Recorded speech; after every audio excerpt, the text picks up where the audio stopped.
사랑하는 여러분 반갑습니다. 제가 우리 한수만교회 부임한 지 한 6개월 정도가 지났는데 지금 수요 저녁 예배 시간에 이렇게 강단에 서는 건 처음인 것 같아요. 그래서 제가 오전에도 섰습니다만 확실히 좀 차이가 있는 것 같아요.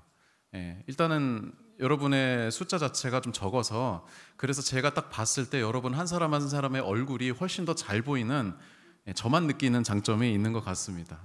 아까 기도할 때도 살짝 눈을 떴는데 한 두 분 정도 하품하시고 그런 것까지 아주 잘 죄송합니다. 그래서 참 좋습니다. 이 자리에 서는 게. 여러분, 오늘 우리가 함께 읽은 말씀은 오바댜의 말씀이에요. 원래는 이 오바댜가 여러분 보시면 아시겠지만 한 장짜리 본문입니다. 그래서 전체를 다 봉독할까 했는데 그래도 좀 길 것 같아서 마지막 부분만 함께 읽었습니다. 여러분, 이 오바댜의 말씀은 사실 성경 안에서 주연이라기보다는 조연이나 엑스트라에 가깝죠. 그래서 여러분도 그렇고 아마 저도 그럴 거예요. 이 오바댜의 말씀을 통해서 많은 은혜를 받았다, 이 오바댜의 말씀이 엄청 기억에 남는다라는 분들은 그렇게 많지 않을 것이라 생각을 합니다.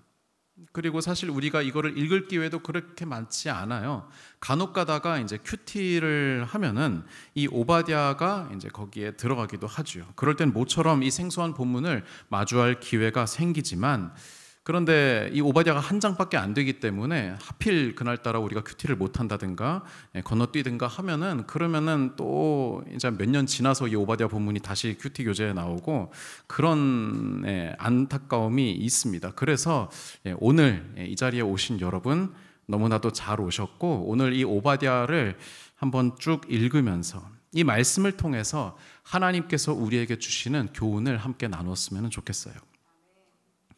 이 오바댜는 이스라엘이 남북으로 갈라졌을 때 남유다 왕국 후기의 선지자입니다.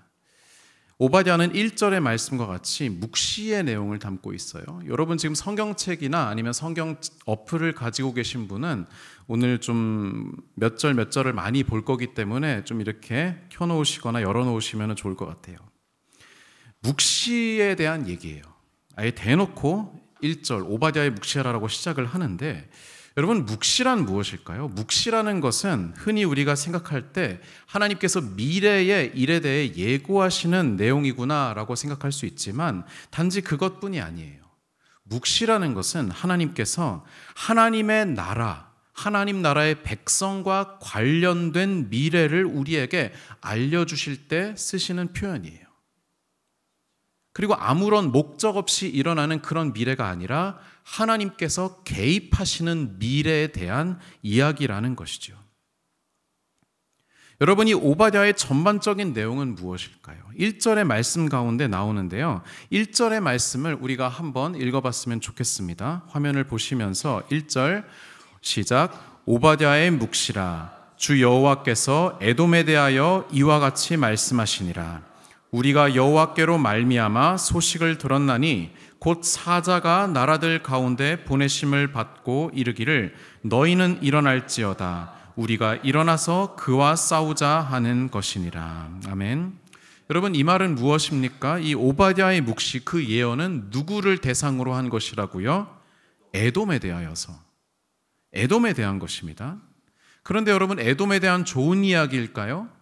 그렇지 않을 것이라는 느낌이 오죠. 하나님께서는 오바댜의 입을 빌어서 에돔에게 내려질 심판에 대해 말씀하고 있는 것이 오늘 오바댜의 내용이에요. 이 오바댜를 이해하기 위해서는 에돔이라는 민족이 어떤 민족이었는가, 또 이스라엘과 어떤 관계를 맺었는가에 대해서 우리가 좀 살펴봤으면 좋겠는데요. 이 에돔은 이스라엘의 남쪽에 거주했던 민족입니다. 특히 이들은 우리가 아는 에서의 후손들이었어요. 에서 여러분 누군지 아시죠? 아브라함의 아들 이삭이 있었고 그 이삭에게 아들이 누구 있었습니까? 야곱과 에서가 있었죠. 그런데 야곱이 우리가 아는 바처럼 장자의 축복을 에서에게서 가져갔고, 또 그럼으로써 야곱이 하나님 백성의 선조가 되는 그런 타이틀을 가져갔죠. 이 에서는 처음에는 이 야곱을 죽이려고 했는데 나중에 오랜 시간이 흘러서 형제끼리 화해를 하게 됩니다. 그러고 나서 야곱의 가족은 가나안 땅에 거주하다가 야곱의 아들들 중에 요셉이 어디로? 애굽으로 가서 총리가 되죠. 총리가 되어서 야곱의 가족들, 그 가족들을 전부 다 애굽으로 초청을 합니다. 그때 당시 에서의 가족은 세일산이라고 하는 산지에 머무르면서 그곳에서 그 후손들이 뿌리를 내리게 되는데요. 이런 에서의 후손들이 나중에 에돔이라는 민족을 이루게 됩니다.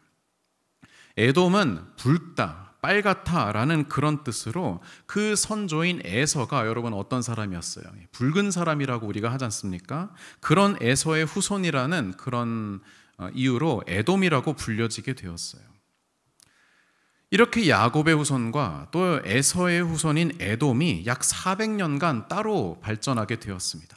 그러다가 애굽에 있던 이스라엘 백성이 어떻게 합니까? 우리가 아는 바와 같이 모세의 인도에 따라서 출애굽을 하게 되죠. 그래서 광야를 지나게 되는데 가나안 땅으로 향하는 이 광야길 도중에 무려 400년 만에 형제인 에돔 민족을 만나게 됩니다. 민수기 20장 14절 이하에 보면은 모세가 가데스라는 도시에 이르러서 에돔의 왕에게 사신을 보내는 장면이 나와요. 그 말씀을 제가 한번 읽어드리겠습니다. 민수기 20장 14절 말씀인데요. 모세가 가데스에서 에돔 왕에게 사신을 보내며 이르되 당신의 형제 이스라엘의 말에 우리가 당한 모든 고난을 당신도 아시거니와. 지금 모세는 이제 출애굽의 그 여정을 짧게 설명해 주고 있는 거예요.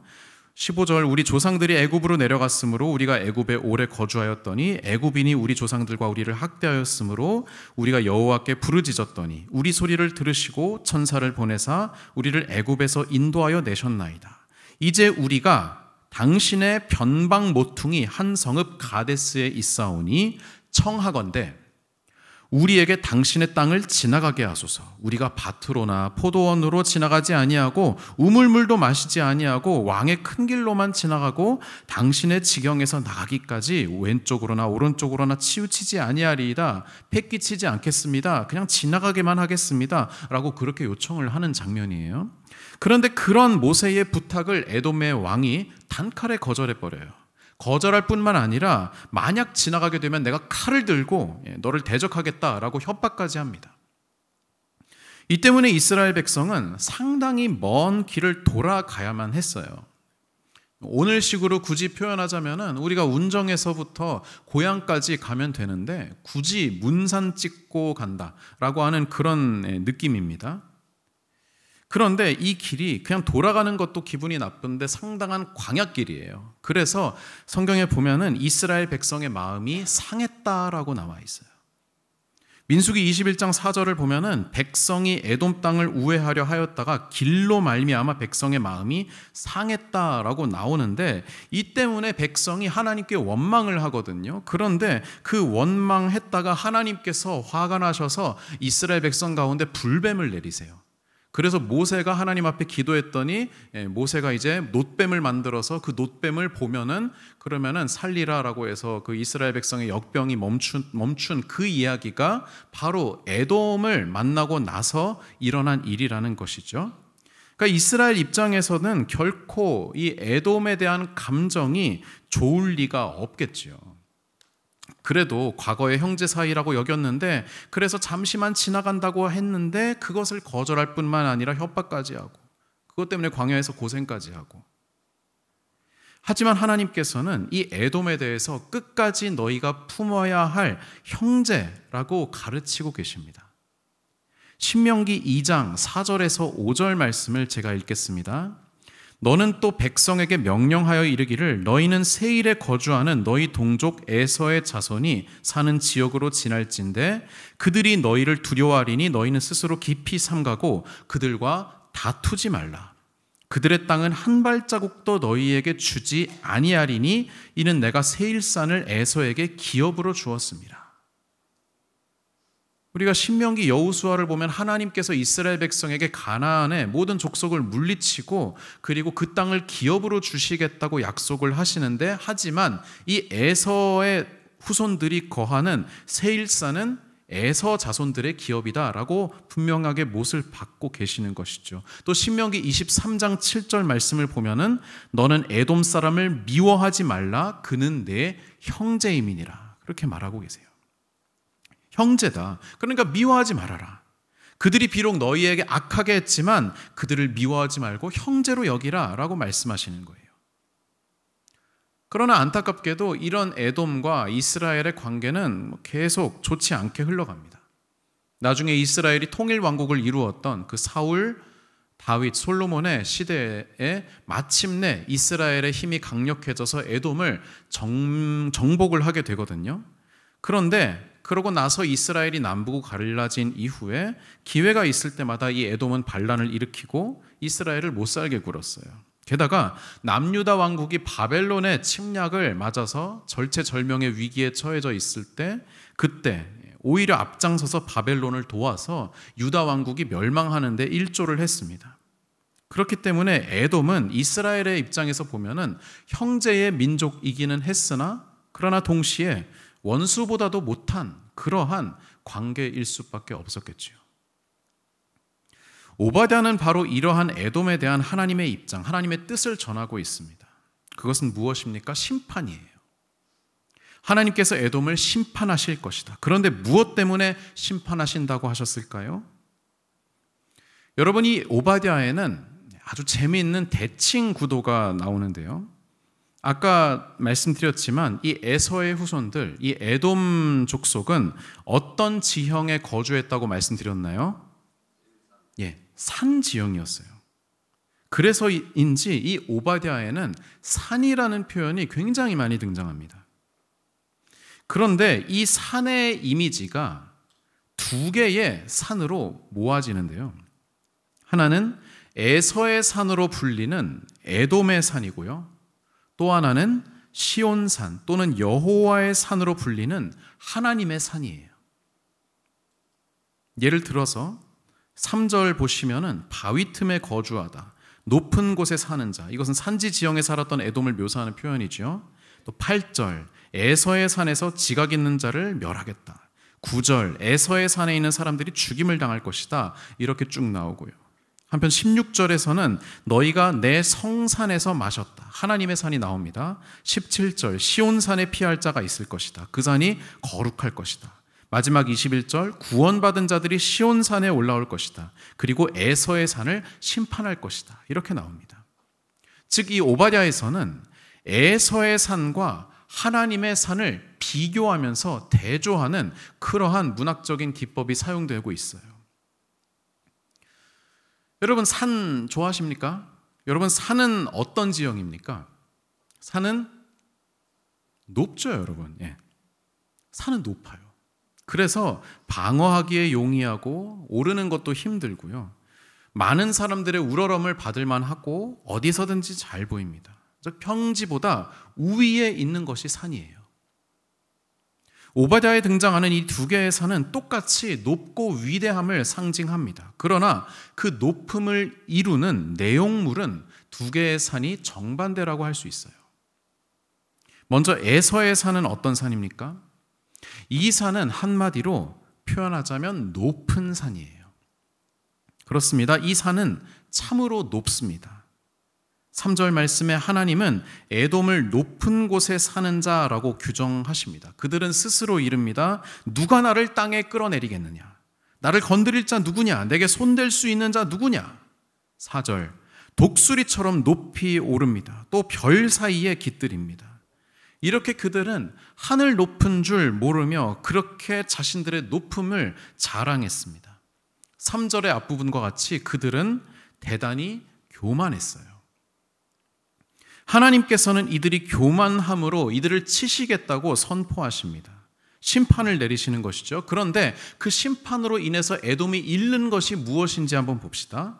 5절 보시면은 도둑이 들어도 양껏 훔친다면 돌아갈 것이고 포도를 따더라도 어느 정도는 남겨놓을 법한데, 그러니까 훔치더라도 남는 게 있을 법한데 너 에돔은 어쩌다가 그토록 빈털터리가 되었느냐, 싹쓸이를 당했느냐라고 그렇게 묻습니다. 6절과 같이 에돔이 잃는 첫 번째는 재물입니다.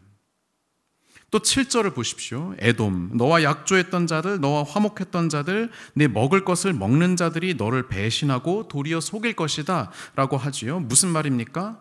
그 전까지 에돔은 동맹을 맺었던 이들과 좋은 관계를 유지하고 있었는데 이제는 그들이 등을 돌린다는 거예요. 에돔에 잃는 두 번째는 관계입니다. 마지막 8절 보시면 하나님께서 에돔의 지혜 있는 자, 지각 있는 자를 멸하실 것이라 말씀하십니다. 에돔이 잃어버리는 세 번째는 지혜와 지식이에요. 거꾸로 말하면은 그 전까지 에돔이 스스로 교만할 수 있었던 그 이유, 그들이 자랑했던 것이 바로 그들의 재물과 그들의 관계, 또 그들의 지식이었다는 것이죠. 한마디로 그들의 높음이었다는 거예요. 여러분, 이러한 에서의 산, 에돔의 산은 마치 오늘날 우리가 살아가는 시대의 문화와 닮아 있지는 않습니까? 여러분, 이 세상은 끊임없이 높음을 강조합니다. 더 높아져야 한다. 낮아지는 것은 패배자이다 라고 우리를 끊임없이 그렇게 부추겨요. 그거를 너무나도 잘 나타내는 영화가 우리가 잘 아는 기생충이라는 영화에 나오지 않습니까? 여러분, 거기에 보면은 등장인물들이 세 단계로 이렇게 나뉘어져 있어요. 처음 여러분 주인공들 집이 어디에 있습니까? 어디에 삽니까? 반지하에 살죠. 지하는 아니에요. 반지하예요. 그런데 그게 포인트거든요. 반지하에 사는데 그들이 어디에 이제 위장 취업을 하죠? 아주 잘 사는 그 좀 언덕배기에 있는 저택에 이제 위장 취업을 하게, 위장이랄까? 어쨌든 취업을 하게 되지요. 그런데 알고 보니까 거기에 또 그 지하에 또 더 낮은 데 사는 그러한 사람들이 또 있었던 거죠. 그래서 상중하가 명확하게 갈라져 있는 그 구도 속에서 사람들이 높은 데서 거하기 위해서 그렇게 발버둥을 치고 있지 않습니까? 그래서 아주 상징적인 장면이 나오잖아요. 비가 억수처럼 내리는 날에 그 주인공 일가가 집에서 빠져나와서 그 유명한 계단을 내려가서 다시 반지하, 이제 물이 가득 넘치는 그 반지하 집으로 도망쳐 내려가는 그러한 장면이 거기에 나오지 않습니까? 여러분, 또 몇 해 전에 인기를 끌었던 드라마 중에 스카이캐슬이라는 드라마 기억나시나요? 대한민국의 입시 제도를 아주 신랄하게 풍자했던 그런 드라마 아니었습니까? 그런데 거기에서도 여러분 제목부터가 어때요? 여러분, 스카이캐슬이잖아요. 정말로 높은 그곳에 위치해 있는 그 사람들끼리 어떻게든 자신의 자리를 지키려고 더 높은 데 올라가기 위해서 무슨 짓이든 했던 그런 이야기들이 얼마나 여러분 우리의 현실을 반영하고 있습니까? 높음을 강조해요. 재물을 강조해요. 또 관계를 강조해요. 내가 누구랑 친하다, 내가 누구랑 연줄이 있다, 내가 누구의 사돈의 팔촌이다, 이런 얘기들도 우리가 심심치 않게 듣지 않습니까? 많은 물질을 소유하는 것, 다른 높은 자들과 연줄을 맺고 관계를 유지하는 것, 지식과 지혜로 남보다 앞서 나가는 것, 이 모든 것이 이 세상을 움직이는 탐욕이고 또 은연중에 교회 안에서도 이와 같은 욕망들이 성도들의 삶을 잠식해 가고 있지는 않습니까? 여러분, 이것이 에돔의 산이에요. 높은 산, 더 높아지려고 하는 산입니다. 그리고 그러한 산에 대하여서 하나님께서는 또 다른 산을 우리에게 소개시키십니다. 사랑하는 여러분, 하나님께서 그 대칭점에 위치시키는 하나님의 산, 시온산이 있는데 그 산은 어떤 산일까요? 그 산을 한마디로 규정하면은 거룩한 산입니다. 앞선 에돔의 산이 높은 산이었다면은 하나님의 산은 거룩한 산이에요. 이 산을 어떻게 묘사하고 있습니까? 16절, 하나님은 당신의 산이 거룩하다고 하세요. 17절, 하나님의 백성이 도망하고 피하는 곳이다 라고 말하고 있어요. 그 산은 거룩할 것이다. 야곱 족속, 하나님의 백성이 자기 기업을 누린다고 했어요. 21절, 그 산은 구원받은 자들이 올라와 사는 산이다. 에서의 산을 공의로 심판하는 산이다. 거룩한 산이다 라고 그렇게 말을 하고 있어요. 여러분, 하나님의 산은 높은 산이 아니라 거룩한 산으로 묘사되는 것을 우리가 봐야 합니다. 어쩌면은 이 하나님의 산은 우리가 육안으로 봤을 때 그렇게 진짜로 높지 않을 수도 있어요. 어쩌면은 에서의 산보다 훨씬 더 낮을 수도 있어요. 그러나 여러분, 하나님의 나라가 이와 같다는 것을 이 말씀에서는 보여주시는 겁니다. 세상은 높음을 쫓습니다. 더 높아지려고 하고 물질을 쫓고 명예를 쫓고 지혜와 지식을 쫓습니다. 하지만 하나님의 나라는 그렇지 않아요. 하나님의 산은 거룩한 산입니다. 거룩이 무엇이에요? 죄와 구별되는 것이죠. 하나님께서 미워하시는 것을 나도 미워하고 하나님께서 사랑하시는 것을 나도 사랑하는 것. 하나님께서 높아지려는 세상에 대한 대안을 거룩이라고 하신 것은 사실 그렇게 놀랄 만한 일이 아닙니다. 이 오바댜가 묵시라고 했잖아요. 그런데 성경에는 묵시 문학의 아주 대표작격이라고 할 수 있는 요한계시록이 있어요. 그런데 그 요한계시록에도 아주 재미있는 표현이 나오는데 거기는 이제 산 대신에 성이라는 표현이 나와요. 오바댜는 산을 갖고 얘기했고 계시록은 성을 가지고 얘기해요. 요한계시록 18장은요. 하나님께서 사탄과 그 악한 세계의 종말을 아주 장엄하게 묘사하시는 대단히 멋진 그런 장이거든요. 그런데 이 18장에 정말 많이 등장하는 표현이 뭐냐 하면은 큰 성 바벨론이라는 표현이에요. 18장 2절, 10절, 16절, 18절 등등 계속해서 사탄의 도성을 큰 성 바벨론이다 라고 그렇게 말을 하고 있거든요. 그러면 여러분, 이 큰 성에 대조되는 하나님의 성은 거꾸로 뭐라고 표기되었을까요, 여러분? 그렇죠. 예, 거룩한 성이에요. 대표적으로 계시록 21장에 보면은 거룩한 성 예루살렘, 거룩한 성이라는 표현이 또 많이 나옵니다. 높은 산, 큰 성, 모두 세상의 강력한 권력과 물질과 관계와 지식, 사탄이 하나님을 대신한 자리에서 휘두르는 것들을 상징해요. 그리고 안타깝게도 우리는 알지 못하는 사이에 그런 가치관들에 많이 물들어 있는 스스로를 발견하게 되죠. 그래서 얼마나 거룩한 삶을 사느냐 보다는 얼마나 세상적으로 성공한 삶을 사느냐, 얼마나 높아져 있느냐, 그것이 우리의 관심사가 될 때가 사실은 굉장히 많아요.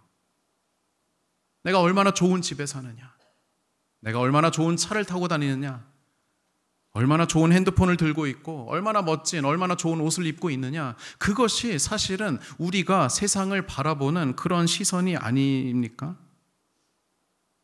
그런데 하나님께서 우리에게 원하시는 것은 높은 산, 큰 성에 거주하는 것이 아니라 거룩한 산, 거룩한 성에 거하는 것인 줄 믿으시기 바랍니다. 거룩함이야말로 하나님께서 우리에게 바라시는 것이며 하나님의 백성에게 원하시는 최종적인 목적지이고 또 그리스도인들이 목숨을 걸고 지켜나가야 할 가치인 것입니다. 사랑하는 여러분, 우리는 거룩해야 해요. 하나님과 같이 또 하나님을 따라 거룩함을 소망해야 합니다. 그런데 그렇다고 한다면 우리에게 한 가지 질문이 더 생길 수가 있어요. 거룩이란 그러면 무엇일까요? 어떻게 우리가 거룩한 삶을 실천할 수 있을까요? 그리고 이 말씀에 대해서도, 이것에 대해서도 오바댜에서는 우리에게 아주 중요한 단서를 주고 있어요. 여러분, 에돔이 하나님으로부터 심판을 받은 직접적인 이유가 무엇일까요? 전반부에서는 교만이라고 그렇게 나와 있었습니다만 자세히 살펴보면은 그 교만이 심판의 직접적인 이유는 아니에요. 10절의 말씀, 오바댜 10절의 말씀부터 제가 한번 읽겠습니다. 내가 내 형제 야곱에게 행한 포학으로 말미암아 부끄러움을 당하고 영원히 멸절되리라. 자, 지금 하나님께서 에돔을 멸절시키겠다고 말씀하신 그 포인트가 무엇입니까? 그것은 그 형제 야곱, 이스라엘에게 포학을 행하였기 때문이라는 거예요. 바로 그 포학 때문에 에돔은 부끄러움을 당하고 멸절될 것이다 라고 말씀을 하세요. 계속해서 볼까요? 12절부터 내가 형제의 날, 곧 그 재앙의 날에 방관할 것이 아니며 유다 자손이 패망하는 날에 기뻐할 것이 아니며. 여러분, 여기서 아니며가 계속 나오는데 이것은 반어법입니다. 원래 이 아니며는 해석하면은 뭐뭐하지 않았어야 했다, 그러지 말았어야지 라는 그런 뜻이에요. 그러니까 아니며를 그렇게 바꿔서 읽을게요. 그 고난의 날에 내가 입을 크게 벌리지 않았어야 했다.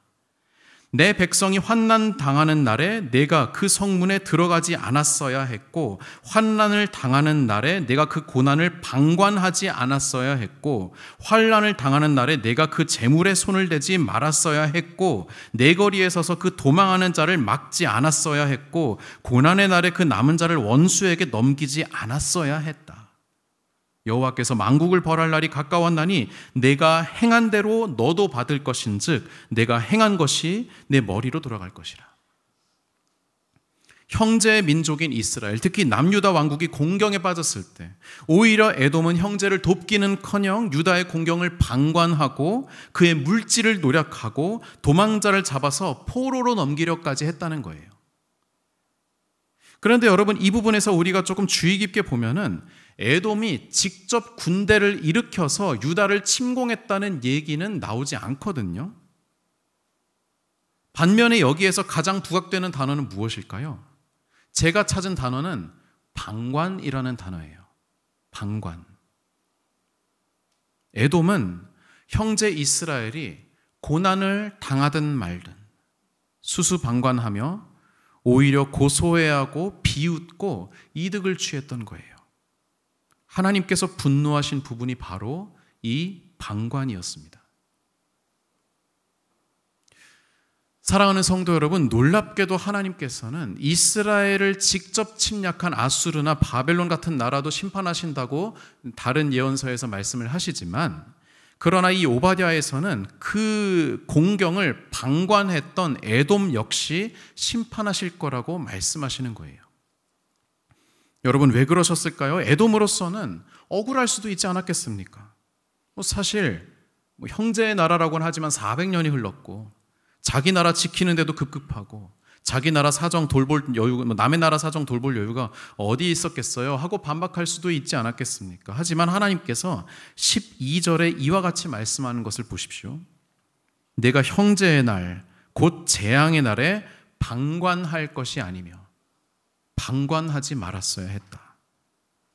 재앙의 날, 그러니까 예루살렘이 크게 해를 입은 날을 말하는 것이겠죠. 공격받은 날이겠죠. 하나님께서는 그 재앙의 날, 어떤 날이라고 했습니까? 형제의 날이라고 했어요. 여러분, 하나님께서는 처음부터 끝까지 에돔을 이스라엘의 형제로 인정을 하셨던 거예요. 그래서 이스라엘 백성이 가나안으로 들어갈 때에도 전쟁을 피하라고 하셨고 이후에도 형제와 민족으로 여기셨던 거예요. 비록 오랜 세월 동안 다른 민족, 다른 나라로 갈라지기는 했으나 그 근본은 같은 아버지 이삭에게서 나왔고 그렇기 때문에 너희는 화목해야 했다라고 그렇게 말씀하시는 겁니다. 그러나 오히려 그런 형제에 대해서 에돔은 그 형제의 고난과 재앙을 방관했던 것이에요. 하나님께서 분노하신 부분이 바로 여기에 있는 것입니다. 에돔에게는 충분한 명예와 능력과 부와 지식이 있었으나 그것으로 그 형제 이스라엘을 도운 것이 아니라 오히려 그들이 공경에 빠져 있을 때 방관하였기에 하나님께서는 이들을 심판하였던 거예요. 여러분, 하나님께서는 오늘 우리에게 주시는 하나님 백성, 교회의 사명을 거룩이라고 말씀하셨어요. 여러분, 거룩은 무엇입니까?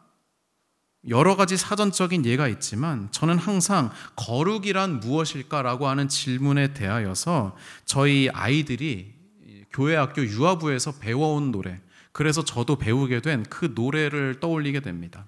아마 교사하시는 분들은 좀 들어보셨을 것 같은데 이런 노래예요. 거룩은 하나님을 사랑하는 거예요. 거룩은 이웃을 사랑하는 거예요. 하나님을 사랑하고 이웃을 사랑하는 것 거룩이에요. 여러분 들어보신 적 있으실지 모르겠어요. 근데 저는 우리나라에 나와 있는 거룩과 관련된 모든 찬양들 중에서 이렇게 거룩에 대하여서 명확하고 분명하게 표현한 그 곡이 없다고 생각을 해요. 최고의 명곡이라고 생각을 합니다. 오바댜에서 말하는 거룩, 하나님의 산, 그 거룩한 산에서 말하는 거룩이란 우리가 아까 제가 부른 노래처럼 형제를 돌보고 외면하지 않고 방관하지 않고 하나님 사랑하고 이웃을 사랑하는 것, 그것이야말로 진정한 거룩이라고 하나님께서는 말씀하시는 거예요. 성경은 형제와 자매 이웃을 돌보지 않는 신앙은 올바른 신앙이 아니라고 명백하게 말하고 있습니다. 오늘 참 많은 말씀들을 저희가 봤는데 마지막으로 신약 야고보서 2장의 말씀을 함께 봤으면 좋겠어요. 야고보서 2장 14절부터 17절까지의 말씀을 우리가 화면을 보시면서 함께 읽겠습니다. 내 형제들아, 만일 사람이 믿음이 있노라 하고 행함이 없으면 무슨 유익이 있으리요? 그 믿음이 능히 자기를 구원하겠느냐? 만일 형제나 자매가 헐벗고 일용할 양식이 없는데 너희 중에 누구든지 그에게 이르되 평안히 가라, 덥게 하라, 배부르게 하라 하며 그 몸에 쓸 것을 주지 아니하면 무슨 유익이 있으리요? 이와 같이 행함이 없는 믿음은 그 자체가 죽은 것이라. 아멘. 사랑하는 성도 여러분, 우리가 지금 어떤 산에 있는지 혹은 어느 산을 오르고 있는 중인지를 한번 돌이켜 보기를 원합니다. 단지 높아지려고만 하는 그 에돔의 산, 에서의 산을 오르고 있지는 않은지, 혹은 하나님의 나라의 가치를 따르는 거룩한 산을 향하여서 우리가 가고 있는지 그것을 돌아보기를 원합니다. 에서의 산이 훨씬 더 높고 훨씬 더 멋져 보일 수가 있어요. 그러나 제가 분명히 말씀드릴 수 있는 것은 그 에서의 산의 꼭대기, 그 다음 꼭대기에 올라간다 하더라도 오르고 나면은 분명히 그보다 비할 수 없이 높은 하나님의 산의 정상이 보일 것이라는 것입니다. 여러분, 하나님의 산이 훨씬 더 높을 줄을 믿습니다. 그래서 여러분 기억하시기를 바라요. 그 거룩한 산에 오르며 그 거룩한 산을 형제 사랑이라고 하는 그러한 길을 통하여서 오르면서 이웃을 바라보며 그들의 어려움을 방관하지 않고 그들에게 하나님의 사랑을 전하며 참된 거룩함을 향하여 나아가는 저와 여러분 되시기를 주님의 이름으로 축원드립니다. 기도하시겠습니다. 거룩하신 하나님, 오늘 이 시간 오바댜의 묵시를 통하여서 우리 자신이 경고를 받고 또 하나님의 백성으로 어떻게 살아가야 하는지를 알게 하여 주시니 감사를 드립니다. 바라건대 주님의 거룩하심 따라 우리 또한 거룩하게 살게 하여 주시옵소서. 세상의 높은 산을 바라보며 동경하지 않고 도리어 주님의 거룩한 산에 오르기를 힘쓰게 하여 주시옵소서. 하나님 사랑하고 이웃을 사랑함으로 참된 거룩의 삶을 살게 하여 주시옵소서. 감사드리며 예수님의 이름으로 기도드립니다. 아멘.